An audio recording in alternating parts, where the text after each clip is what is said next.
ဆန္ဒထုတ်ဖော်တဲ့နေရာမှာ non violent နဲ့ဆန္ဒထုတ်တဲ့နေရာမှာကင်ဆယ်သောလက်နက်တွေဒီကျွန်တော်တို့ဗာလဲဆိုတော့ဒီ CDM နော် CDM နောက်တစ်ခုကကျွန်တော်တို့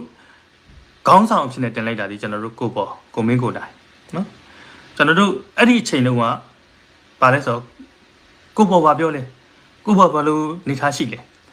ကိုဗာပြောတဲ့အတိုင်းလိုက်လို့မဆိုဘူးဒါကျွန်တော်လည်းပါခဲ့တာပဲဒါရှက်စရာလည်းမဟုတ်ဘူးအမှားလို့လည်းမယူဆဘူးဘာလို့လဲဆိုတော့ကျွန်တော်မှခေါင်းဆောင်မဲ့သွားတာနော်ခေါင်းဆောင်မဲ့သွားတဲ့အချိန်မှာကျွန်တော်တို့ကဗာလဲဆိုတော့ခေါင်းဆောင်ရှာနေတာဖြစ်နေတယ်နော်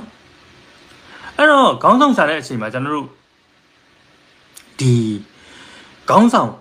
ကိုပေါ်လာတယ်ကိုမင်းကိုနိုင်ပေါ်လာတယ်သူပြောနိုင်တယ်လဲလို့တာပဲအဲ့တော့ CDN တပတ်ပဲတောင်းထားတပတ်ပဲခံတော့မှတပတ်ဆိုလို့ရှိရင်နိုင်ပြီ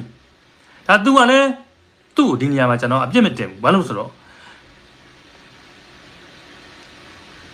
သူ့ယူဆချက်ကိုကျွန်တော်တို့ကသူ့နောက်ကိုလိုက်တာဟုတ်ဒါကြောင့်ဒီနေရာမှာကျွန်တော်တို့အခုအချိန်မှာ